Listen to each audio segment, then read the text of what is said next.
Association, research scholars association, दोनों संगठनों का मैं आभारी हूँ। उन्होंने इस विषय पर ये पटना विश्वविद्यालय के मजबूत पटना कॉलेज के इस हॉल में आयोजित की और मुझे अच्छा लगा। खासकर छात्र युवा आए हैं और ये ऐसा विषय है जिस पर डायलॉग होना चाहिए।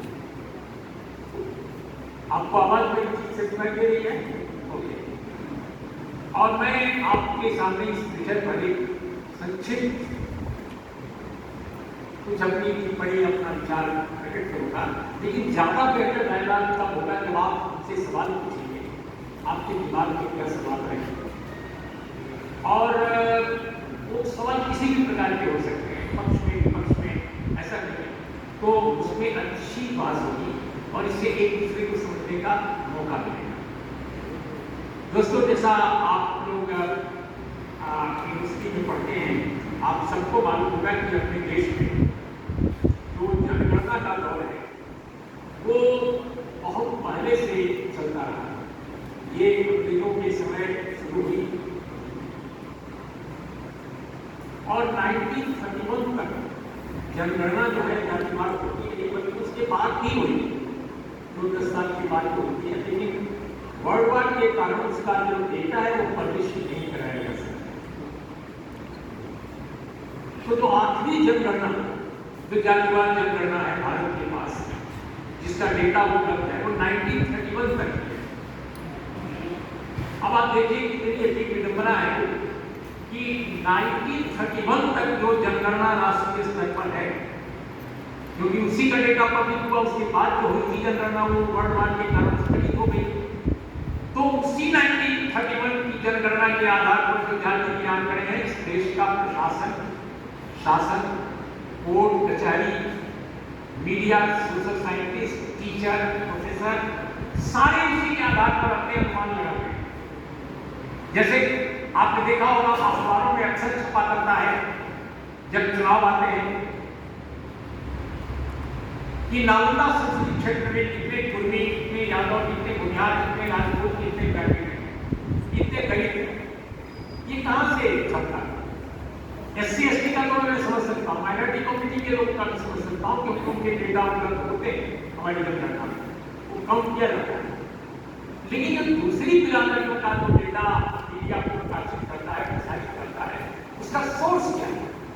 सिर्फ अनुमान, जिसको जो चाह वो लिख दिया, क्योंकि एक परफॉर्मा बना हुआ है ब्लूप्रिंट पहले से दिमाग में 1931 में इतना रहा, तो लोग चलाए जा रहे हैं सदियों से, कई दशकों से, तो वो चला आ रहा है। इसी आधार पर जितने आयोग बने अपने देश में, उसमें भी उसी तरह की आंकड़ेबाजी का अनुमान चलता रहा, कोई ठोस आंकड़ा नहीं, राष्ट्रीय स्तर की बात नहीं कर रहा। तो ये अपने आप में एक विरोधाभास है कि आप देश के लोकतंत्र को वाइब्रेंट बनाना चाहते हैं, आप एक बेहतरीन संविधान एडॉप्ट किया है और उस संविधान में क्या कहा गया है, उस संविधान में जो जो बातें कही गई हैं, क्या आप समझते हैं कि वो आंकड़ों के बगैर, असेसमेंट और आकलन के बगैर क्या उनको अचीव किया जा सकता है? आपने संविधान में क्या कहा है? संविधान की उद्देशिका कहती है, प्रियम्बुल, हम भारत के लोग भारत को एक संपूर्ण प्रभुत्व संपन्न समाजवादी पंथनिरपेक्ष लोकतांत्रिक गणराज्य बनाने के लिए तथा उसके समस्त नागरिकों को, अब आगे ध्यान दीजिएगा, उसके समस्त नागरिकों को सामाजिक, आर्थिक और राजनीतिक न्याय, विचार, अभिव्यक्ति, विश्वास, धर्म और उपासना की स्वतंत्रता, प्रतिष्ठा और अवसर की समता प्राप्त कराने के लिए तथा उन सब में व्यक्ति की गरिमा और राष्ट्र की एकता और अखंडता सुनिश्चित करने की बंधुता बढ़ाने के लिए दृढ़ संकल्प होकर अपनी इस संविधान सभा में आज 26 नवंबर 1949 को एकत्र द्वारा इस संविधान को अंगीकृत, अधिग्रहित और आत्मार्पित करते, ये हमारा प्रयोग करता है। अब इसमें जितनी महत्वपूर्ण बातें कही हुई है, सामाजिक, आर्थिक, राजनीतिक न्याय, अवसर की समानता, अवसर की समता, ये जितनी चीजें हैं वो दरअसल एक मुकम्मल आंकड़े, डेटा, आंकड़े, ठोस तथ्यों इनके बगैर संभव ही नहीं। ये बहुत बुनियादी बात है।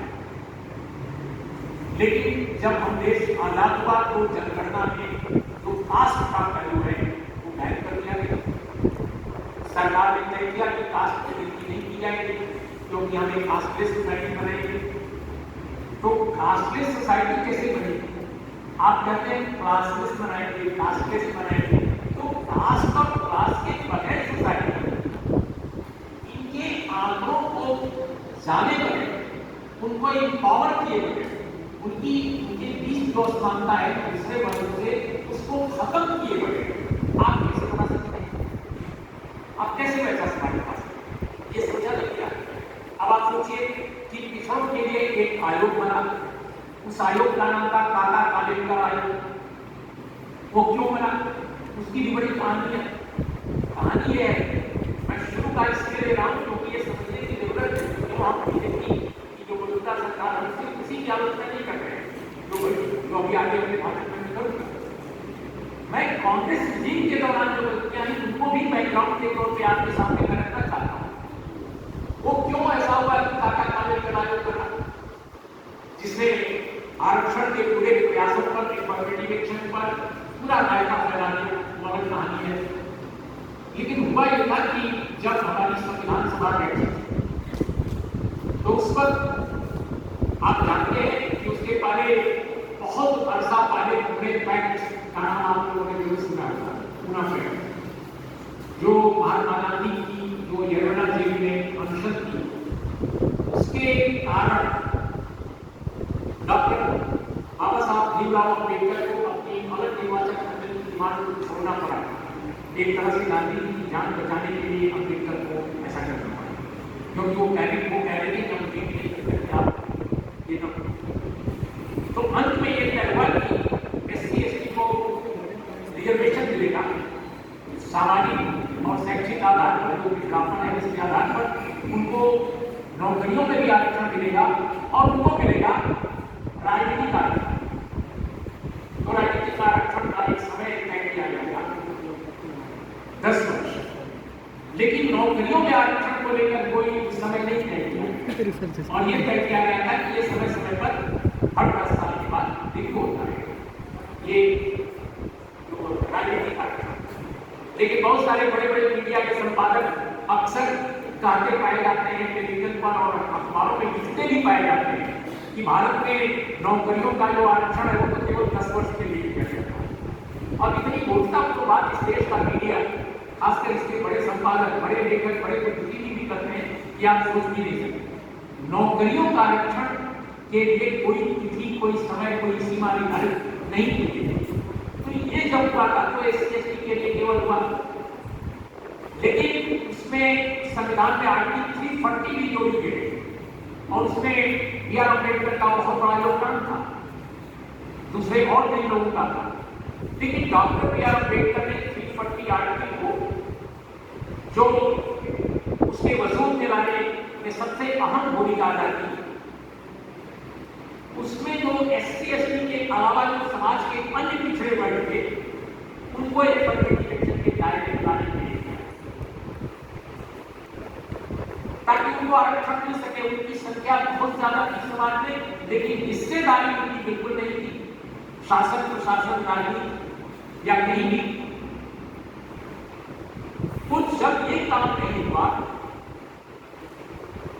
और कानून मंत्री रहते हुए लगातार डॉक्टर B.R. अम्बेडकर ये बात कहते रहे, फिर भी नहीं हुआ, तब उन्होंने कई अन्य मुद्दों के साथ डॉक्टर B.R. अम्बेडकर ने नेहरू सरकार के कानून मंत्री पद से त्यागपत्र दे दिया और उनका त्यागपत्र 10-12 पेज का है, बहुत लंबा है, लेकिन आप लोगों को मिल जाएगा, आप आर्काइव से देखिए या गूगल पे भी आकर आपको मिल जाती है सारी चीजें। तो उसमें B.R. अम्बेडकर ने 3 बड़े मुद्दे उठाए। बहुत सारे लोग समझते हैं कि केवल हिंदू कोड बिल के नाम पर B.R. अम्बेडकर ने इस्तीफा दिया, ऐसा नहीं है। Hindu code bill one of them, तीनों में एक बहुत महत्वपूर्ण भी था। दूसरा जो मुद्दा था वैदेशिक नीति जो सरकार की थी, उस पर उनको डिसएग्रीमेंट था और यहाँ तक इंडो पाकिस्तान रिलेशंस और कश्मीर के कॉन्टेक्स्ट में जो उनकी असहमति है, इस पर विरोध किया। तीसरा जो मुद्दा था जिसको इग्नोर कर दिया जाता है, और मैंने देखा कि बहुत सारे जो अम्बेडकरवादी चिंतक है वो भी इसको भुला देते हैं। उन्होंने कहा कि आपने वादा किया है संविधान में कि आप अन्य पिछड़े वर्गों को, उस समय जो शब्द यूज किया जाता था पिछड़े वर्ग या सेक्शन जो अन्य उनके लिए आप आरक्षण की व्यवस्था करेंगे। आज तक आपने नहीं किया। तो ये प्रेशर था जिसकी वजह से काका कालेकर आयोग गठित किया फिर नेहरू जी की सरकार ने। ये जो अम्बेडकर साहब का इस्तीफा था उस स्थिति के कारण वो हुआ क्योंकि वो अलग हो गए। तो काका कालेकर आयोग जो गठन है नेहरू सरकार में, मुझे जो मालूम है कि वो एक राजनीतिक दबाव में किया, बहुत ज्यादा उस पर कंट्रोवर्सी इस बात में उठ रही थी। ओबीसी के लोग बहुत प्रबुद्ध नहीं थे, ओबीसी के लोगों के पास अम्बेडकर जैसा कोई बड़ा नेता नहीं था। सच्चाई है, एक SC/ST समाज से, SC समाज में आने वाले अम्बेडकर ने अपने पूरे के पूरे महीने सभी वर्गों को दिया, SC/ST को भी दिया और ओबीसी को दिया, बल्कि उन्होंने संपूर्ण समाज को दिया। लेकिन ओबीसी कम्युनिटी अपने आप को ऐसी कम्युनिटी उस समय तक इवॉल्व नहीं हो पाई और आज भी नहीं है। सच्चाई है, वो जागरूक भी हुई थी कि वो इस मुद्दे को उठाते, लेकिन अम्बेडकर ने उठाया और तब जाकर काका कालेकर आयोग। ये इतिहास का एक बहुत महत्वपूर्ण है। लेकिन इतना खराब वो आयोग बना और उसमें पिछड़े वर्गों की नुमाइंदगी बिल्कुल नहीं, बिल्कुल अजीब अजीब तरह के लोग इसमें थे। इक्का दुक्का हमको इस समय याद नहीं आ रहा है, आप गूगल करके वहां पूछ जाएगा, लेकिन ज्यादातर सभी लोग एक ही तरह के। बहुत ही खराब रिपोर्ट थी, उसके आधार पर किसी भी किया जा सकता था ओबीसी और वो इररिलेवेंट हो गया। तब जाकर वर्षों बाद बीपी मंडल आयोग बना, और बीपी मंडल आयोग जब बना, आपको याद होगा ये मोरारजी देसाई की सरकार ने इसको गठित किया और उसमें बहुत सारे आपके राज्य के बहुत सारे वर्ग के नेता सकते। बीपी मंडल आयोग की जो रिपोर्ट है, अगर आप उसको देखिए तो उसका शुरुआती जो हिस्सा है उसमें एक ज्ञापन है भारत के तत्कालीन राष्ट्रपति।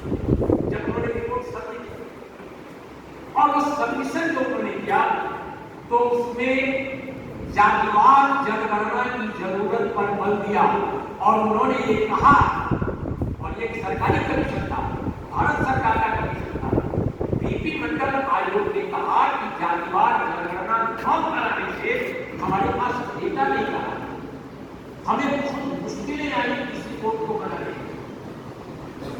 बाद के दिनों में उन्होंने कई इंटरव्यूज दिए, बहुत कम लोगों ने अखबार में दिए, लेकिन फिर भी कुछ लोगों ने दिए और अंग्रेजी में कुछ मैंने देखे आर्काइव्स और पार्लियामेंट की लाइब्रेरी में। उसमें बीपी मंडल ने एक इंटरव्यू में ये तक कहा कि अगर मैं यूनिवर्सिटी और बड़े संस्थानों के विद्वानों को जोड़ नहीं पाता इस रिपोर्ट को लिखने के लिए, तो मैं रिपोर्ट लिख नहीं सकता था।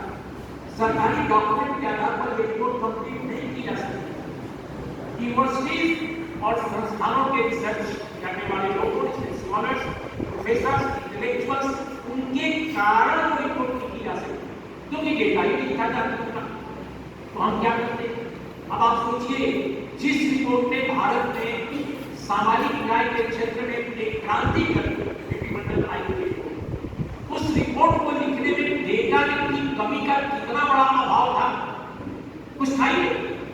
तो 1931 की जनगणना के आधार पर उन्होंने असेसमेंट किया कि 52% के आसपास ओबीसी होंगे, और वो भी तत्कालीन विद्वान इंटेलेक्चुअल जिनके संपर्क में बीपी मंडल साहब थे, उनके फीडबैक को मिलाकर उन्होंने ये असेसमेंट किया कि 52% करीब होने थे। लेकिन 52% रिजर्वेशन वो क्यों नहीं दे पाए? वो चाहते थे कि 52% रिजर्वेशन ओबीसी का हो। सच्चाई यह है इसलिए कि कोर्ट उस वक्त इंदिरा गांधी का फैसला नहीं आया था, ये बहुत पहले का फैसला। उस समय भी ये सुप्रीम कोर्ट की तरफ से और कई हाई कोर्ट की तरफ से बंदिशें थी कि 50% से ऊपर रिजर्वेशन नहीं जाना चाहिए। तो इस जुडिशियल जो वर्डिक्ट थी अलग अलग क्षेत्रों की, उनके आधार पर उन्होंने अपने को सेल्फ सेंसर किया या अपने को सेल्फ कंट्रोल किया एक तरह से, और उन्होंने 27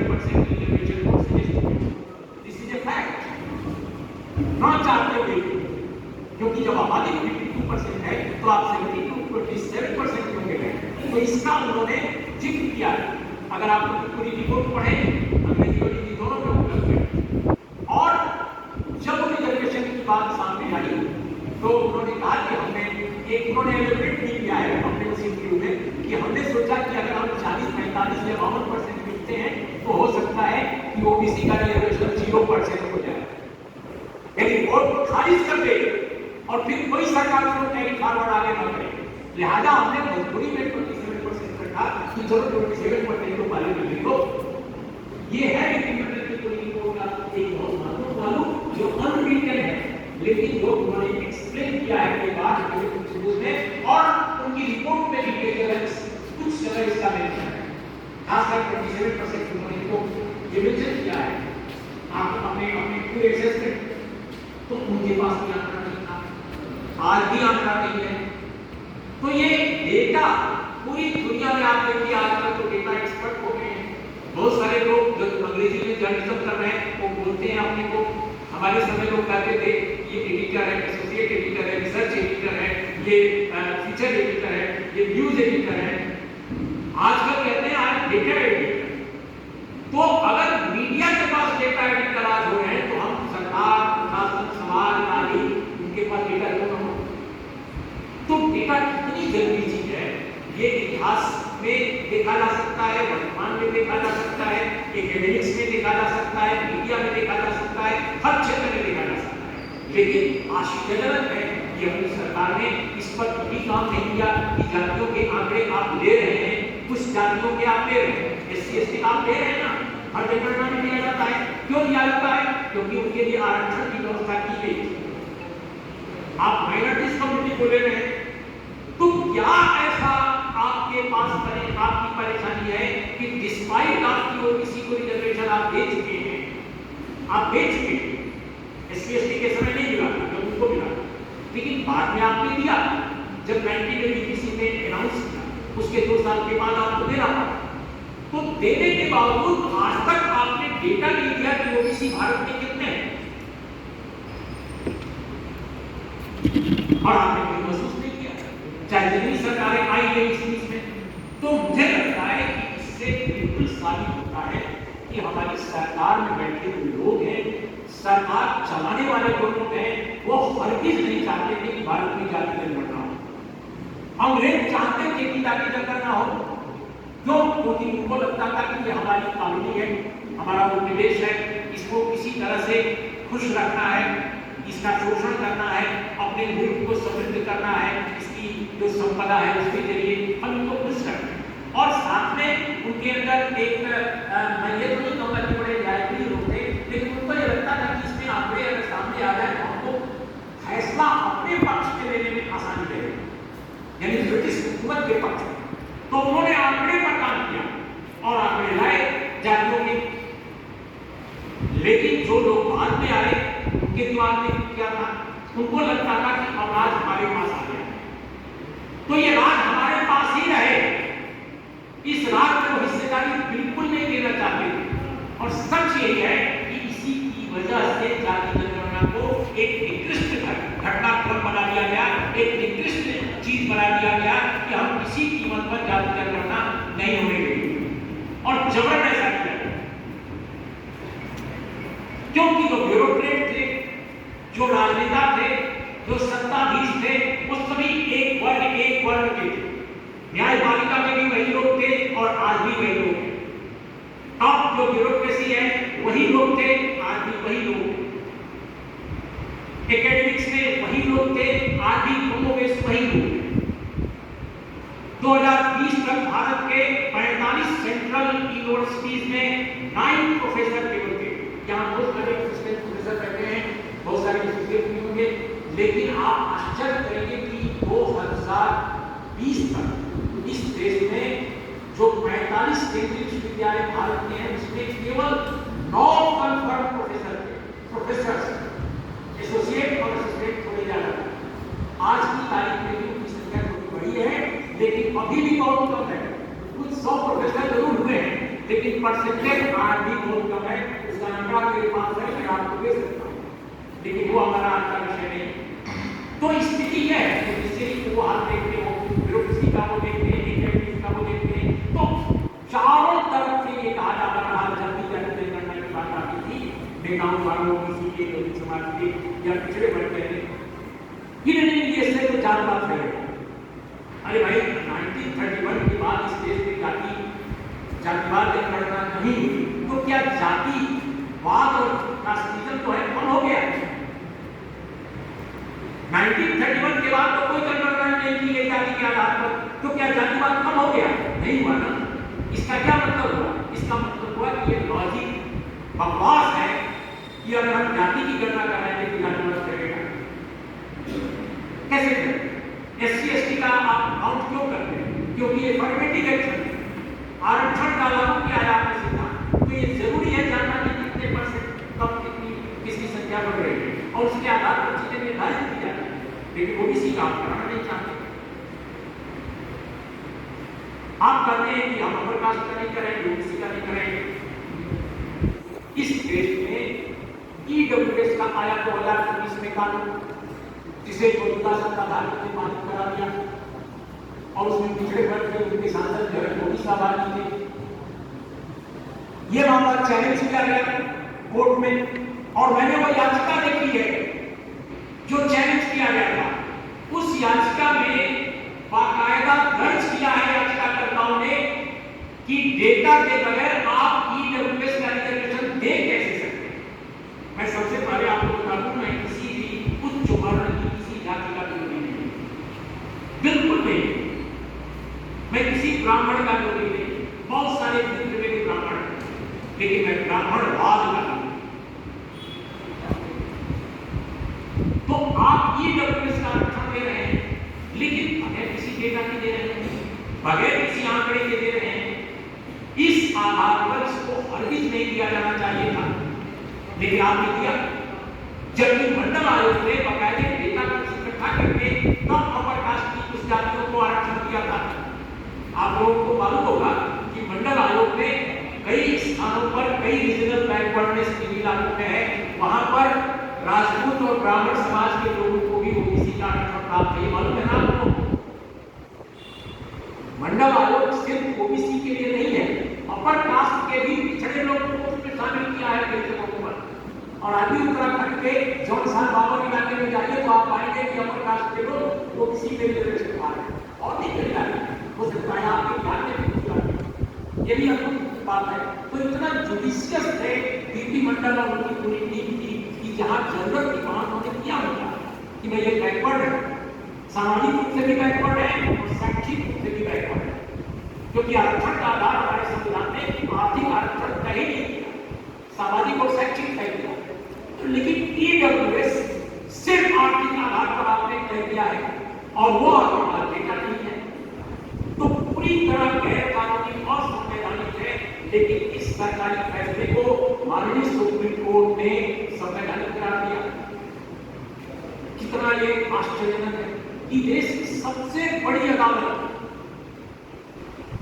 तथ्यहीन, डेटाविहीन एक सरकारी फैसले को 2019 के चुनाव से एंड पहले को किया गया था EWS आरक्षण।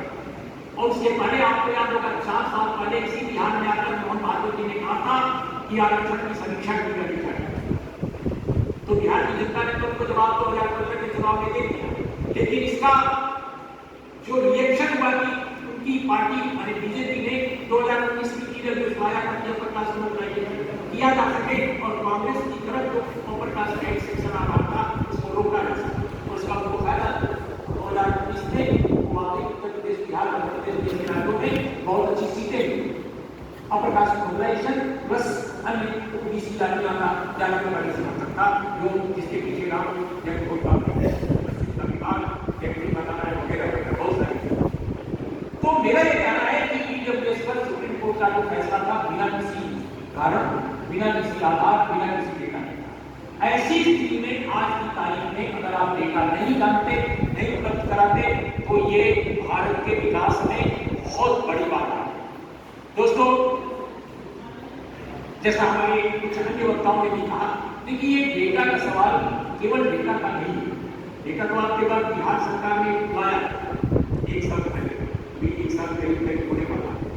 उन्होंने एक बहुत ही शानदार सामाजिक आर्थिक जातिवार सर्वेक्षण, कुछ एक उसमें कमियां हैं, वो अगर कमियों को दूर किया होता तो और ज्यादा ही बेहतर सर्वेक्षण होता, लेकिन फिर भी चूंकि हिंदी क्षेत्र में ऐसा सर्वेक्षण कहीं नहीं हुआ है, इसलिए मैं तो अपने साथ भी करता था, आज भी कह रहा हूँ कि मैं उसका खैर करता हूँ जो नीतीश कुमार और तेजस्वी यादव सरकार ने कराया। और बीजेपी ने बाई चांस बिहार में कोई जोर से अब वो उसकी व्यक्ति लिखी है वो अलग काम है, लेकिन जातिवार सर्वेक्षण बिहार ने कराया, ये बहुत बड़ी बात है। एक आंकड़ा सामने आ गया, लेकिन आंकड़े अपने आप में वो पर्याप्त नहीं जब तक इनके लिए काम न हो। अगर सिर्फ आंकड़े अगर आपके पास रहेंगे तो वो झुनझुना की तरह केवल बजेंगे, उनसे कुछ निकलेगा नहीं। और एक साल का ये जो दौर है, एक साल के दरमियान मुझे तो ऐसा ही लगा कि बिहार में जातिवार सर्वेक्षण को एक झुनझुना बना दिया गया है, उस पर कोई फॉलोअप नहीं हो रहा। अगर आपने इतनी मेहनत करके इतना खर्चा करके आपने आंकड़ा निकाला तो आपने उसका फॉलोअप क्यों नहीं शुरू किया? आपने कहा कि अब 65% रिजर्वेशन दी जाएगी। सवाल सिर्फ रिजर्वेशन का नहीं है, सवाल संपदा, संपत्ति और अन्य क्षेत्रों में हिस्सेदारी का। आप उसमें आपने कोई काम नहीं किया। अब एक लैंड सर्वे शुरू हो गया और वो एक समझ में नहीं आता कि उसके पीछे मकसद क्या है। कोई मकसद तो होना चाहिए। सर्वे तो अच्छा, लेकिन सर्वे किस चीज के? तो क्या बिहार केवल सर्वे की जमीन बन जाएगी और उसकी कोई समीक्षा नहीं, उसका कोई फॉलोअप नहीं, उसका कोई एग्जीक्यूशन नहीं? पटना हाई कोर्ट ने इसको रद्द कर दिया 65% रिजर्वेशन को, वर्चुअली 75%, 100% रिजर्वेशन। सुप्रीम कोर्ट ने ईडब्ल्यूएस को इलीगल नहीं ठहराया, कॉन्स्टिट्यूशनल ठहराया, लेकिन कैसी विडंबना है कि ओबीसी और एससी एसटी के रिजर्वेशन के 60% के आंकड़े को, उसके दायरे को माननीय हाई कोर्ट ने रद्द कर दिया और सुप्रीम कोर्ट ने स्टे ले लिया और वो अभी है सुप्रीम कोर्ट। और बिहार सरकार के पास जिस तरह के पैगीदार हैं, जिस तरह के आरोप करने वाले लोग हैं सरकार की तरफ से आंकड़ों के पक्ष में, अपने फैसले के पक्ष में, अब वो उनके बारे में नहीं कर रहा। तो असल कहानी यही है कि ब्यूरोक्रेसी के लोग आपके नहीं है, आपके लोग मीडिया में नहीं है, आपके लोग एकेडमिक्स में नहीं है, आपके लोग जुडिशरी में नहीं है, आपके लोग न्यायपालिका के दूसरे स्तरों में नहीं है। आपके पास अच्छे एडवोकेट नहीं है, आपके पास अच्छे न्यायाधिकर्ता नहीं है। बहुत सारी समस्याएं इसमें, और उनका एक बहुत बड़ा कारण है कि आपने सामाजिक आर्थिक बदलाव में आंकड़ों का इस्तेमाल ठीक से नहीं किया। बहुत सारे लोग गर्व करते हैं और बिहार गर्व करने वालों की जमीन है। हम जब यहाँ आए थे पहले तो लोग कहते थे कि हमारा स्टेशन सबसे बड़ा देश है, हमारा प्लेटफॉर्म सबसे बड़ा, हमारा पुल जो गया है सबसे बड़ा, कोई करने के लिए अगर जाते थे तो लोग कहते थे बहुत बड़ा है। तो शिरपूर्ण बातें करने में बहुत सारे लोग बहुत गहन दिलचस्पी लेते हैं। मैं केवल याद नहीं करता हूँ, ये यूपी में भी है, मेरे प्रदेश में भी है, अपना बखान अपने खूब करते हैं। हमारे यहाँ ऐसा है, हमारे यहाँ ऐसा है। अब जम्मू कश्मीर वाले बेचारे क्या बखान अपना करेंगे, तो हमेशा उनको देश को ही करना जाता है, विशेष भारत बहुत मस्त रहता है। लेकिन सबसे बड़ी टनल दो लोगों के पास है, देश की सबसे बड़ी टनल उनके पास है, लेकिन वो कभी नहीं कहते कि हमारे पास सबसे बड़ी टनल है, क्योंकि उनको तो 20 रुपए में डाल दिया गया पूरे देश को, पूरे समाज को। लेकिन मैं जो बात कहना चाहता था वो ये कि अभी कहा जाता है अपने बिहार में, और देश बिहार के सबसे टॉप नेता से लेकर सबसे नीचे का एक कर्मचारी भी कहता है कि भारत में सबसे पहला जातिवार सर्वेक्षण कराने वाला प्रदेश बिहार है। कहता है ना, मानते हैं ना? सब लोग कहते हैं कि जातिवार जनगणना यानी सर्वेक्षण सामाजिक आर्थिक कराने वाला बिहार सबसे पहला प्रदेश है 1931 के बाद, क्योंकि वो तो देश की पूरी जनगणना की, ये सर्वेक्षण है, this is the first. But ये गलत है, ये गलत है। बिहार पहला राज्य नहीं है, बिहार दूसरा राज्य, एक राज्य और करा चुका है, बल्कि तीसरा एक और राज्य करा चुका है इसके पहले, कर्नाटक है जो आंकड़े पब्लिक नहीं किए, और इसके भी पहले एक राज्य और करा चुका है। अभी कुछ ही दिन पहले मैंने उस पर एक वीडियो भी बनाया, एक लेख भी लिखा, और वो राज्य है, क्योंकि क्या होता है पोलिटिकल साइंटिस्ट जो है, जो बहुत सारे रिसर्चर्स हैं, वो आज के दौर में तो गूगल है, हम लोग के समय तो गूगल भी नहीं था, हम लोग यूनिवर्सिटी में खोजते थे, इधर उधर करते थे और तब जाकर मिलता था। आपको मैं बताऊं कि भारत में पहला जातिवार सामाजिक आर्थिक सर्वेक्षण कराने वाला प्रदेश आजादी के बाद न तो कर्नाटक है न तो बिहार है, ये केरल। केरल में 1968-69 में लगभग सवा साल के दौर में बाकायदा सर्वेक्षण कराया, और उसका नाम है Kerala socio economic caste wise survey. और ये आप कहीं भी इसको देख सकते हैं, इट इज अवेलेबल।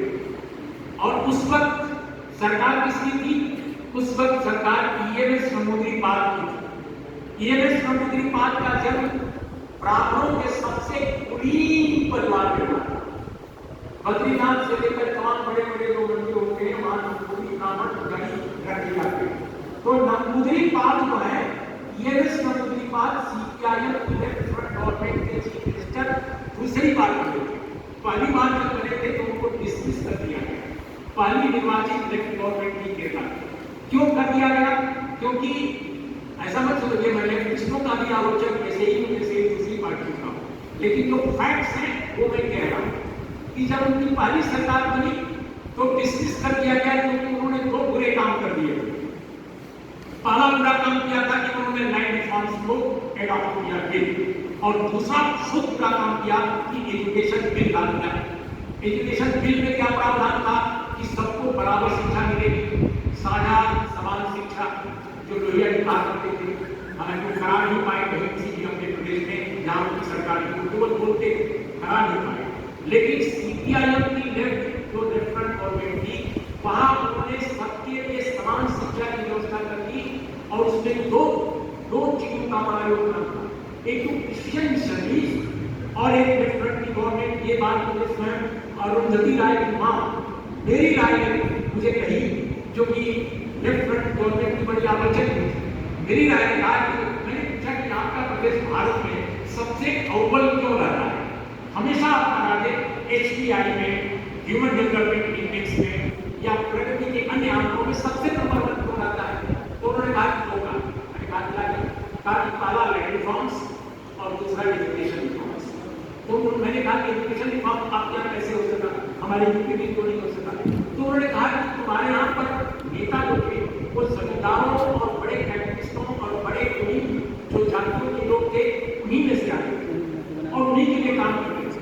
तो उन्होंने लिबरेट नहीं कराया, उन्होंने पब्लिक सेक्टर में नहीं लाया सोचा, और इसीलिए ऐसा हुआ।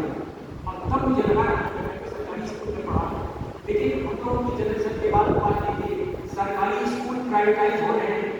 राजस्थान, मध्य प्रदेश, उत्तर प्रदेश समेत न जाने कितने राज्यों में सरकारी स्कूल जहां हम लोग पढ़े हैं बचपन में, वो खत्म किए जा रहे हैं और उनको हैंडओवर किया जा रहा है प्राइवेट स्कूल को, या उनको कहा जा रहा है कि एक स्कूल में 3 स्कूल चले।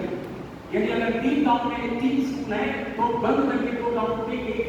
राजस्थान में तो उतना इनाम बचा हुआ है। अभी मैं राजस्थान गया था और वहां पर उतना इनाम बचा है, गरीबों के बच्चे स्कूल नहीं जा पा रहे हैं क्योंकि दूर दूर स्कूल है। ये स्थिति पैदा हो रही है बीजेपी की मौजूदा सरकार में, और करीब करीब लाखों स्कूल आपके वर्षों में बंद किए गए हैं या प्राइवेटाइज किए गए हैं। तो केरल में ये किया कि उन्होंने लैंड रिफॉर्म्स लागू किया, एजुकेशनल रिफॉर्म्स किया। इसीलिए केरल लिटरेसी में और एजुकेटेड लोगों की दृष्टि में सबसे बड़ा लिखा प्रदेश है। और आप जानते हैं, बहुत दिलचस्प बात आपको मैं बता दूं, वो भी आप सुन लीजिए। मेरे पास 2 आंकड़े हैं ताकि कोई ये न कहे कि मैं अपने से बोल रहा हूं। अभी भारत जो है पूरी दुनिया में ह्यूमन डेवलपमेंट इंडेक्स में क्या है, नंबर इसका डेटा का प्रश्न है। मैं आकर गणना में आऊंगा, गणना से इसको जोड़ूंगा, आप इसको बात समझिए। 193 मुल्कों की सूची में भारत जो है ह्यूमन डेवलपमेंट इंडेक्स में 134वें नंबर पर। ह्यूमन डेवलपमेंट इंडेक्स क्या है? सेहत और शिक्षा। प्रति व्यक्ति आय, ये तमाम जो कंपोनेंट्स हैं इनको जोड़कर बनता है डेवलपमेंट इंडेक्स, मानव विकास सूचकांक। और इसको कोई एंटी बीजेपी एजेंसी नहीं बनाती या मोदी विरोधी सरकार विरोधी कोई एजेंसी नहीं बनाती, इसको यूनाइटेड नेशन संयुक्त राष्ट्र संघ की इवेंट बनाती। उसमें लेटेस्ट जो सर्वे है उसमें हमारा नंबर है 193 मुल्कों में 134। प्रेस फ्रीडम में हमारा क्या इंडेक्स है, प्रेस की आजादी में 180 में 159 पर। इंडिया में डेमोक्रेसी इंडेक्स कितना है, EIU में ये 41वें स्थान पर हम हैं। इसके अलावा हंगर इंडेक्स में कितना है, जब 80 करोड़ लोगों को हमारे देश की सरकार अनाज दे रही है वो 191 नंबर पर है, 125 को 191। लेकिन दोस्तों ह्यूमन डेवलपमेंट इंडेक्स जो इंडिया का बनता है, इंडियन स्टेट्स का बनता है, उसमें केरल नंबर 1। केरल में भूखमरी नहीं है, केरल में एजुकेशन का लेवल, प्रति व्यक्ति आय का लेवल, शिक्षा का लेवल बेहतरीन है, अस्पतालों की व्यवस्था, सरकारी अस्पतालों की व्यवस्था बेहतरीन है। उसकी वजह क्या है, उसकी वजह यह नहीं है कि वहां एक सरकार दूसरी पार्टी, कम्युनिस्टों की सरकार तो बंगाल में भी बनी थी, वहां क्यों नहीं कर पाए, क्यों नहीं कर पाए? और हवा का गिर गई लेफ्टिनेंट गवर्नमेंट बंगाल में। आज बंगाल में लेफ्ट का कोई नाम लेवा नहीं है। त्रिपुरा में एक से ईमानदार मुख्यमंत्रियों के होते हुए CPIM की सरकार नहीं बन सकती, आज वहां बीजेपी की सरकार है। तो केरला क्यों बचा, केरला में लेफ्ट फ्रंट आज मजबूत क्यों है, केरला में आज भी प्रगति की दौड़ में नंबर 1 क्यों है, बंगाल क्यों इतना पिछड़ था? क्योंकि केरला के सामाजिक आर्थिक इतिहास को अगर आप देखें तो सोशल जस्टिस और न्याय का जो कंपोनेंट, ओवरऑल जो न्याय का कंपोनेंट जो मुद्दा था वो बहुत प्रभावी था। सामाजिक सुधारों की जो जमीन थी उसके आधार पर वहां राजनीति की इमारत बनी हुई और उसमें गली से लेकर श्री नारायण गुरु और अन्य जो समाज सुधारक थे उनका बहुत बड़ा रोल था। उनके यहाँ पूरा जो वामपंथी आंदोलन था समाज सुधार से इंस्पायर होकर के उससे सांस लेता था, उसकी राजनीतिक सांस जो थी उस समाज सुधार के आंदोलनों से वो चलती थी। जबकि यहाँ दूसरे और जगहों पर मार्क्सवादी किस्म के लोग, मार्क्सशास्त्री किस्म के लोग राजनीति करते थे और उसका जो नेतृत्व था वही पूरी तत्व या अवकाश के लोग करते थे, जो रिजर्वेशन या एफर्मेटिव को ऐसा लगता था कि गलत मान रहे। लेकिन नमूने पार्टी सरकार ने जिस सर्वे का नेतृत्व किया उनको बात समझ में आ गई इस मिसल की बात। जब पहली बार उनको डिस्कस किया गया उनको लगा कि अगर हमको सरकार बनाने का मौका मिलता है तो हम ये काम करेंगे। और गौरी अम्मा मिनिस्टर की क्वेश्चन पिछले वर्ग से आती थी, वो युवा कमेटी से। आप कल्पना नहीं कर सकते कि पूरी कैबिनेट ने तय किया कि 68 ये दूसरी बार मुख्यमंत्री बनने के बाद कि हम इसको एग्जीक्यूट करें और इसको लागू, इसको तुरंत सर्वे कराएं, उससे पता चलेगा कि हमारे यहाँ SC ST माइनॉरिटी कम्युनिटी और OBC और अपर कास्ट की संख्या किसकी कितनी है, किसके पास कितनी शिक्षा है, कितना किसके पास खेत है, कितना किसके पास जमीन है, कितना सिंचित है, कितना असिंचित है, रबर के पेड़ किसके पास कितने हैं और दूसरे नारियल के पेड़ किसके पास हैं। ये सारे सर्वे किए गए और उस डिटेल सर्वे के बाद इन्होंने रिफॉर्म्स लागू करना शुरू किया और वो जो रिफॉर्म्स था, इसीलिए केरल का रिफॉर्म्स बंगाल के रिफॉर्म्स के मुकाबले मुकम्मल था। बल्कि अगर मैं मानता हूं कि केरल के रिफॉर्म से बेहतर अगर कोई रिफॉर्म था तो कोई नहीं था इस देश में। हाँ, सेकंड नंबर पर जम्मू कश्मीर का रिफॉर्म था जो शेख मोहम्मद अब्दुल्ला की सरकार ने 1953 से पहले लागू किया और इसी के कारण शेख मोहम्मद अब्दुल्ला की सरकार के वो डिसमिस कराने के पीछे भी एक कारण था कि उन्होंने एनवायरमेंट रिफॉर्म्स और एजुकेशन रिफॉर्म्स लगाए। तो जो पूरी व्यवस्था, मैं नेहरू की बात केवल नहीं कर रहा हूँ, पूरी नेहरू के दौर में पूरी ब्यूरोक्रेसी की वो इतनी ज्यादा प्लानिकल, इतनी ज्यादा वो जो एरिस्टोक्रेटिक कि वो दूसरे वर्गों को वो जानती ऐसा लगता था कि वो आपकी RSS बीजेपी वालों की तरह उनको केवल प्रजा समझ नागरिक समझ नहीं करे, तो इस तरह का मिजाज था। तो नेहरू का जो रेस्टाइज एक जो वैल्यू सिस्टम था वो भारत की जो ठोस जमीन उस पर आकर टकरा जाता था और वो बहुत सारे अच्छे काम तो करते थे, लेकिन सामाजिक बदलाव के लिए वो उतना बड़ा काम इसीलिए नहीं कर पाए क्योंकि उनके पास कोई इंस्ट्रूमेंट नहीं था, उनके पास ब्यूरोक्रेसी में, उनके पास शासन तंत्र में कोई और प्रणाली नहीं थी जिसके आधार पर वो कुछ सोच सके, कुछ कर सके। अब जिस रिजर्वेशन को लेकर अक्सर कहा जाता है, मोदी जी कहते हैं कि नेहरू जी ने इसका विरोध किया। नहीं, नेहरू जी ने विरोध किया था, लेकिन ये सच है कि नेहरू जी ने पिछड़ा वर्ग आयोग भी बनाया और ये भी सच है कि उन्होंने पुनः एक्ट के बाद उन्होंने जो SC/ST को पॉलिटिकल रिजर्वेशन से लेकर सोशियो इकोनॉमिक आधार पर रिजर्वेशन भी उन्होंने को मिलने का फैसला किया। तो बहुत सारे ऐसे काम किए, लेकिन अगर पूछ किया जाए कि भाई आपको अपने OBC कहते हैं, नेहरू जी तो कैबिन थे, लेकिन आपने मंडल आयोग की रिपोर्ट लागू कराने के लिए आपने OBC प्रधानमंत्री मोदी जी कितनी बार धरना प्रदर्शन किए हैं, कितने बयान दिए। आप बयान की बात छोड़िए, एक बार विद्या मंडल कमीशन की रिपोर्ट लागू की जाए, इसके लिए अपनी पार्टी में भी कभी उन्होंने सवाल उठाया है? कभी आप मुझे एक ही दिखा दीजिए, मैं बीजेपी के किसी भी कार्यकर्ता नेता को मैं चुनौती देता हूँ कि मुझे दिखाए कि उनके OBC प्रधानमंत्री ने कब मंडल आयोग की सिफारिशों को लागू कराने के लिए 1990 से पहले कब उन्होंने प्रयास किया था। मैंने तो ये रूप देखा है इसी पटना में, जब मैं नवभारत टाइम्स में रिपोर्टर था, कि जब मंडल आयोग की रिपोर्ट अनाउंस की गई कि किसी की सरकार द्वारा लागू की जाएगी, तो यहाँ पर RSS और BJP के लोगों ने 20 जन पटेल पद पर सबसे बड़ा जुलूस निकाला था और बहुत उपद्रव किया था। मैंने तो अपनी आंखों से देखा है और ये परिणाम कहता हूँ। इसलिए RSS BJP के लोग जब ये कहते हैं कि नेहरू इसलिए गलत थे क्योंकि हम सही हैं और हम ज्यादा पिछड़ों के समर्थक हैं, क्योंकि हम पिछड़ों को बड़े पद पर लाते हैं, बुलाते हैं, बुलाते हैं। देखिए बीजेपी RSS सिंबोलिज्म जो यूज करते हैं वो अपने नेशनलिज्म, अपने परिवार को प्रोटेक्ट करने के लिए करते हैं। उनके लिए एक प्रतीक है कि हमने राष्ट्रपति पद पर बैठा दिया, हमने एक दिशा में कोई बने हैं, क्या नाम होता है, मध्य प्रदेश को कौन यार चौथी बना दिया, क्योंकि बोल रहा है कि उत्तर प्रदेश और बिहार के बड़े यादव हैं और उनकी संख्या बहुत अच्छी है, तो चलो यादव बना लो।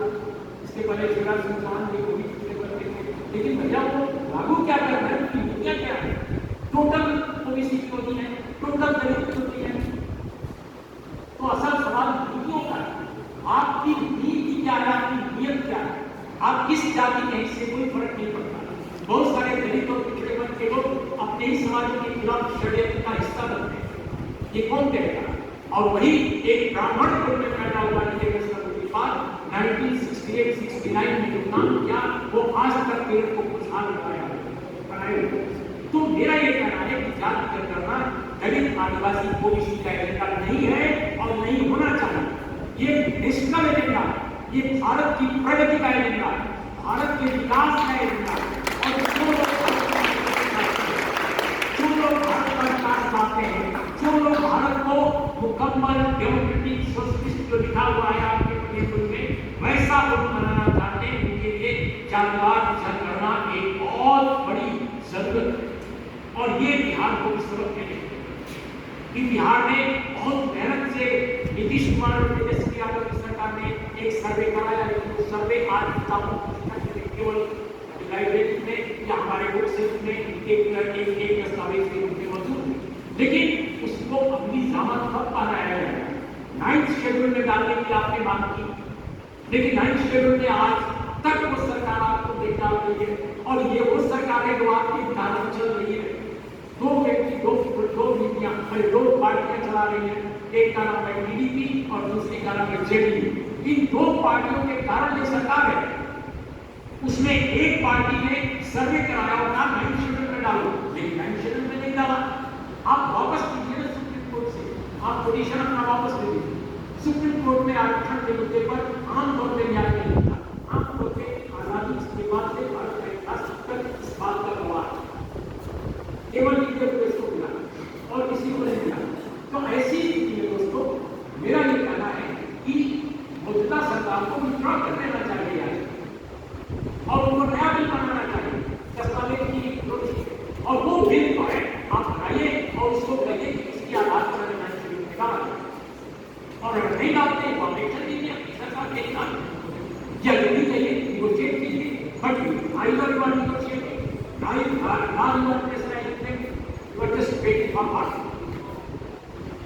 लेकिन रियल ने ऐसा नहीं किया, despite of very bad weather, political weather, इसके बावजूद भी उनके लिए वेदर अच्छा नहीं था राजनीति, लेकिन उन्होंने लैंड मार्च को लैंड मारा। और उसके बाद जो सरकार आई, ये मैं समझती पार्टी सरकार के बाद, वो दूसरे जो मुख्यमंत्री बने हुए थे,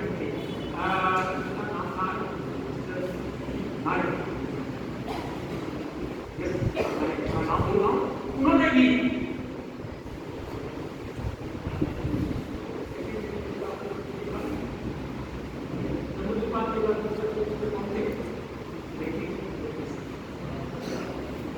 बहुत मशहूर व्यक्ति थे, मैं नाम बोल रहा हूँ, एक सेकंड साहब चीफ मिनिस्टर बने, मुझे बात का कार्यकाल करवाने के बाद वो भी लेफ्ट फ्रंट के बने। और अच्युत देव की सरकार ने जितने फैसले किए थे कम्युनिस्ट पार्टी की सरकार ने 68-69 के दौरान उसको आगे बढ़ाया। अच्युत देव स्वयं अपने कास्ट के थे, अभी वो वहां के हिसाब से, लेकिन अपने समाज को आगे बढ़ाने, क्योंकि उनको मालूम है आप ये बताइए, आप भारत का बहुत विकास कर रहे हैं, मेट्रो चला रहे हैं, हम पानी को बढ़ा रहे हैं, अदानी को बढ़ा रहे हैं, लेकिन आपकी इमेज क्या है? इन 200 अमीर जाले भारत के हैं, इनकी इमेज क्या है? जब दुनिया के पैमाने पर खड़े होते हैं तो वहां लोग कहते हैं कि भूखड़ों, गरीबों, बेरोजगारों के ग्रुप में मुल्क के ये कुछ अमीर आए हुए हैं। किसी भी कॉन्फ्रेंस पर जाने पर विदेश में क्या इमेज होती है अदानी अंबानी तमाम लोगों की, कि भूखड़ों के देश के लोग हैं, जो गरीब है, जहाँ पे आए अत्याचार होता है, जहाँ किसी का घर को डोज कर दिया जाता है। आखिर दुनिया की किस डेमोक्रेसी में किसी कम्युनिटी विशेष के लोग का घर को डोज कर दिया जाता है? कैसे होता है? इन कॉन्फ्रेंस में जाते जान ले लेते हैं आप किसी व्यक्ति का जो सिर्फ एक्यूज है, ये किस डेमोक्रेसी में होता है? और इतने आजादी के बाद आप डेमोक्रेसी को ऐसा भी शेप नहीं दे सके। ये क्यों नहीं हुआ? क्योंकि हमारे अंदर न्याय प्रियता नहीं, हम जुडिशियस लोग नहीं, हम नहीं चाहते कि एक गरीब आदिवासी, एक गरीब ओबीसी तन पर खड़ा हो। तन पर खड़ा होने पर मूंछ तक पहुंचनी जाती है, मूंछ। राजस्थान में ऐसी घटनाएं होती है, कई और प्रदेशों में होती है कि कोई दलित लड़का अगर मूंछ तक गया तो पता चला कि उसकी मूंछ पहुंच नहीं गई, चला नहीं गई। अगर घोड़ी पर बैठ गया तो घोड़ी से उतार कर पीटा गया। और एक वो केरल का, जिसको विवेकानंद ने कहा था ये पागल खाना है, ये बड़ा पागल खाना है, पागलों का आश्रय स्थल है। और उस पागलों के आश्रय स्थल को ये सरकार ने, अच्युत देव की सरकार ने इतना जबरदस्त बनाया कि आज पूरे देश के अव्वल लोग सुसंस्कृत बनाया। तो अपने अंदर की नफरत को हम केवल भाषण से खत्म नहीं कर सकते, इसके लिए हमें जुडिशियस बनना पड़ेगा। एक ग्रामीण को ये सोचना पड़ेगा ब्राह्मणवाद से मुक्त होने का रास्ता क्या है। एक दलित को सोचना पड़ेगा कि वो अच्छे ब्राह्मण को, जो ब्राह्मण से मुक्त हो रहा है, उसको एडॉप्ट करें, उसको कहें कि हम दोनों दोस्त हैं। जब तक ये नहीं होगा तब तक हम आपस में करते हैं। मैं ऐसे मुल्क की कोई कल्पना नहीं करता जिसमें गरीब और पिछड़े अपनी ताकत से सरकार बना लेंगे और वो राजनीतिक या बख्तियार या ग्रामीण सबको कहेंगे तुमको हम बात करेंगे, तुमको हम तुम्हारा जमीन ज्यादा देंगे। बिल्कुल नहीं। भारत के रहने वाले सभी लोग इसी देश में हैं, सब मिलकर इस देश को अच्छा बना सकते हैं। अगर दलित और आदिवासी लोग इसे समझते हैं वो केवल देश बनाएंगे तो ये भी गलत है। लेकिन अब तक प्रॉपर कास्ट का बड़ा हिस्सा है, वही सोच रहा था कि देश नहीं बनाएगा, और वो देश तब बना सकता है जब दलित आदिवासी ओबीसी को लेकर वो दरकिनार रखे, इसी जगह पर मानेंगे यूनिवर्सिटी में घुसने लगे, व्यापार पर घुसने लगे, मीडिया लगे पर घुसने, वो मैं समझता हूँ तब भी देश नहीं बनता है। इसलिए दोस्तों आज की सबसे बड़ी जरूरत है कि जातिवाद जंग करना हो, और ये जंग करना केवल कागजी न हो, कागजी कागज पर वो दर्ज आंकड़े हैं कि रोशनी में कार्यक्रम लिए जाए, और कार्यक्रम तभी लिए जा सकते हैं जब नेतृत्व ईमानदार हो और समझदार हो। दलित और किसी वर्ग के बहुत सारे पढ़े लिखे विद्वान निकल रहे हैं। सरकारों को ऐसे लोगों के जरिए एक थिंक टैंक बिल्ड करना चाहिए। अगर वो सिर्फ जो यथास्थितिवादी लोग हैं ब्यूरोक्रेसी में और मीडिया में और अन्य जगहों पर, अगर वो उन्हीं के सहारे शासन चलाते हैं, चाहे वो दलित हो या ओबीसी, तो वही हाल होगा जो मायावती का हुआ या जो बिहार के तमाम नेताओं का। बड़ा बदलाव, रेडिकल चेंज नहीं किया जा सका जो जरूरी था और जो जरूरी कर सकते थे तो उनके पास ठीक नहीं, उनके पास विचारों की कमी है। आपके पास बहुत चिकना भी हो जाए, लेकिन विचारों की अगर विविधता है तो आप बहुत कुछ कर सकते हैं, क्योंकि विचार आप उधार लेंगे और उधार देने वाले आप पर कर्ज की जो अदायगी है उससे बची है। अभी आप देखिए, कोरोना आया, हमारी जनगणना तो हो जानी चाहिए थी 2021 नहीं हुई, उसके बाद सारे काम होते रहे, लेकिन जनगणना नहीं होती। जनगणना से एक सरकार भाग रही है। क्यों भाग रही है? क्योंकि माहौल बना हुआ है कि सबकी जनगणना की जाए। अब बिल्कुल आखिर में मैं अपना कंक्लूड कर रहा हूँ, इसको जरूर ध्यान से सुनिए। तो जनगणना से यह सरकार भाग क्यों रही है? तो उसको मालूम है कि जनगणना में बहुत सारे उसकी राजनीति को पंचर करने वाले बहुत सारे कंपोनेंट छुपे हुए, क्योंकि आंकड़े आ जाएंगे, सरकार आंकड़ों से कर रही है। 2021 के बाद दुनिया के अनेक बड़े देशों ने, बल्कि कोरोना के दौर में भी और कोरोना के तत्काल बाद जनगणना जो पेंडिंग थी वो हो गई। अमेरिका में हो गई, जिन देशों में हुई वो अमेरिका में पहले हो चुकी थी। जर्मनी ने कराई 2022 में, कनाडा ने 2021 में कराई, ऑस्ट्रेलिया ने 2021 में कराई और दक्षिण अफ्रीका ने भी 2022 में कराई, तो 2023 में उसके कहा गया 2021 में कराई। मोदी जी क्या कहते हैं, निशान को क्या कहते हैं, कोरोना के कारण क्या? अरे भाई, कोरोना में सारे काम आपने कराए, आपने डरने की थी, आपने न जाने क्या क्या किया, और आप कोरोना के खत्म होने के बाद जनगणना एक साल में क्यों नहीं करा सकते? विकल्प देखो, वो कराना ही नहीं। और अब जब स्थितियां ऐसी बनी है तब उनको करना पड़ेगा, और वो कह रहे हैं हम अक्टूबर महीने में डिक्लेयर करने जा रहे हैं। लेकिन यकीनन दोस्तों, आप लिख कर ले लीजिए, 5 अक्टूबर से पहले डिक्लेयर कीजिए। 5 अक्टूबर को चुनाव जब खत्म हो जाएंगे तब ये डिक्लेयर करेंगे। और ये क्या डिक्लेयर करेंगे हम मैं आपको बता कर देंगे। अपनी आशंका मैं अपनी बात खत्म कर रहा हूँ। दोस्तों, एक बात मैं कहूँगा, कांग्रेस पार्टी जातिवाद जनगणना का प्रबल पक्षकार बन रही है, और एक है मतलब इसका करना, इसका नेतृत्व करना कि राहुल गांधी ने अपनी पार्टी के सोच में, दर्शन में, विचारधारा में एक व्यापक बदलाव। वो आरक्षण के पक्षता है, 50% की सीमा को मांगने की बात नहीं कर रहे हैं, लेकिन वो किसी कंपनी के अनेक नेताओं से वो बेहतर बातें आजकल कर रहे हैं। लेकिन उनकी पार्टी में जो वेस्टेड इंटरेस्ट और जो एक किस्म का ब्राह्मणवाद जो जड़ जमाया है वो खत्म नहीं हुआ। मैं पहले कहा कि तो वो अभी भी बरकरार है। राहुल गांधी एक भाषा बोलते हैं और उनके जो जनरल सेक्रेटरी इंचार्ज है कम्युनिकेशन के, हमारे मित्र भी हैं जयराम रमेश, वो एक बात कहते हैं। जिस दिन प्रयागराज, मैं इलाहाबाद कहता हूँ अभी, जिस दिन इलाहाबाद में राहुल गांधी दलित आदिवासी ओबीसी के लोगों के बीच में भाषण दे रहे थे और कह रहे थे कि जातिवाद जनगणना को ये सरकार नहीं कराना चाहती, हम करा कर रहेंगे, हम हर कीमत पर करवा कर रहेंगे।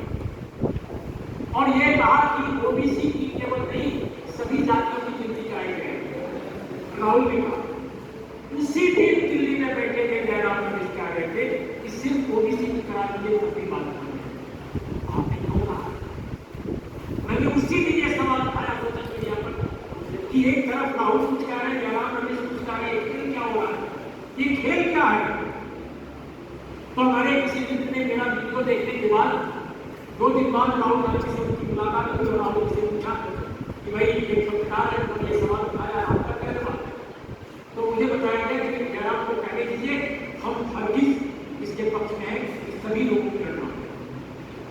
दोस्तों, उन्हीं दिनों पालघाट जो है केरला में, वहां पर आरएसएस का एक बहुत बड़ा सम्मेलन है, और सम्मेलन के बाद, सम्मेलन में जो कुछ बातें हुई उसके बाद सुनील अंबेडकर आरएसएस के प्रवक्ता हैं और उसके कम्युनिकेशन मीडिया सब कुछ को देखते हैं।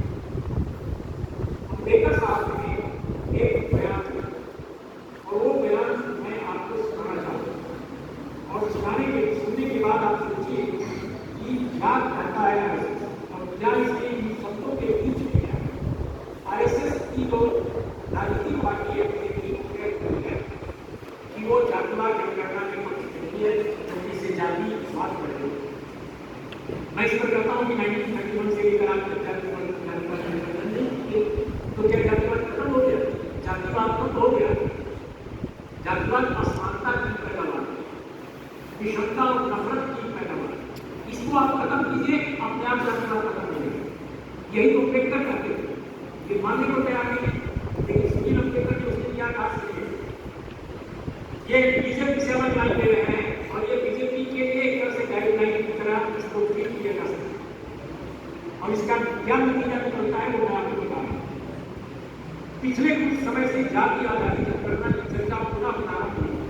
हमारा ये मत है कि इसका उपयोग समाज के सर्वांगीण उत्थान के लिए हो और यह करते समय सभी पक्ष सुनिश्चित करें कि ये इस प्रकार की जाए कि सामाजिक समरसता और एकात्मकता न हो, इससे किसी का कभी या किसी की गति न हो, सभी के लिए संगत की रहे, कोई आपस में भेदभाव न पैदा हो। सुनील अम्बेडकर साहब है अपने भारतीय विचार प्रमुख राजनीति इन्होंने कहा और भी लोग बातें की प्रेस कॉन्फ्रेंस की, सवाल के जवाब में भी कही। उसने एक बात उन्होंने और कही जो अखबारों को चल रही है, आप देख सकते हैं कि उन्हीं लोगों का किया गया जिनको जरूरत। इसका क्या मतलब है? मेरी यह आशंका है कि जब बहुत दबाव पड़ेगा तो एससी एसटी की तो पहले से स्थिति होती है, ओबीसी की व्यक्ति पर तैयार होगी, मुझे नहीं पता, लेकिन इस सभी जातियों को जनगणना नहीं कराना चाहिए। क्यों नहीं कराना चाहिए? क्योंकि इससे भारत में असमानता का जो पहाड़ बना है वो उजागर हो जाएगा कि किसके पास कितनी संपदा है, किसके पास खेत कितने हैं, किसके पास कारखाने कितने हैं, किसके पास एसेट्स कितने हैं, प्राइवेट प्रॉपर्टी का क्या रेशियो है, इन्वेस्टमेंट का रेशियो क्या है, नौकरियों में कौन कितना है, सरकारी में कौन है, प्राइवेट सेक्टर में कौन है। तो जिस तरह केरल में, जिस तरह बिहार में, जिस तरह कर्नाटक में जातिवाद संरक्षण कराया, उस तरह नहीं कराना चाहिए मौजूदा सरकार और आरएसएस की मौजूदा जो लाइन है उसका देखते। लेकिन इस बात को समझने वाले पिछड़े वर्ग और कहीं वर्ग के नेताओं की इस समय मतलब अकाल सामना हो, बल्कि आज भारत के करीब पिछड़े वर्ग के अनेक नेता ऐसे हैं जो आरएसएस बीजेपी को बताता है उसको फॉलो करने लगे। कल्पना नहीं कर सकते कि ऐसा भी होना है। इसीलिए सरकार नेताओं से ज्यादा आजकल बदलाव विधियों लेखों पर ज्यादा आग्रह, क्योंकि वो तो बोल पा रहे हैं, दूसरे लोग बोल नहीं पा रहे, और जो बोल रहे हैं उन पर तरह तरह के केसेस, तरह तरह के मामले, तरह तरह के हमले की निकाल रहे हैं। दोस्तों, आखिर में मैं ये कहूँगा कि जातिवाद करना एक सामाजिक जरूरत, एक राजनीतिक जरूरत, एक दलित आदिवासी ओबीसी के लिए, ये भारत नाम के राष्ट्र के लिए, ये संविधान के लिए है, संवैधानिकता की रक्षा के लिए। इसलिए इसको केवल जाति बिरादरी का मामला नहीं बनाना चाहिए, खासकर किसी भी हिंदू क्षेत्र में ये बात होनी चाहिए। केरल इसका उदाहरण है कि जातवाद के बड़े बगैर उन्होंने जातिवाद संरक्षण कराया, उसके मुख्तलिफ योजनाएं चलाई और आज केरल भारत का सिंबल है, सबसे सुखी, सबसे संपन्न, सबसे सुसज्जित, सबसे विकसित राज्य। तो आज इतना ही नमस्कार।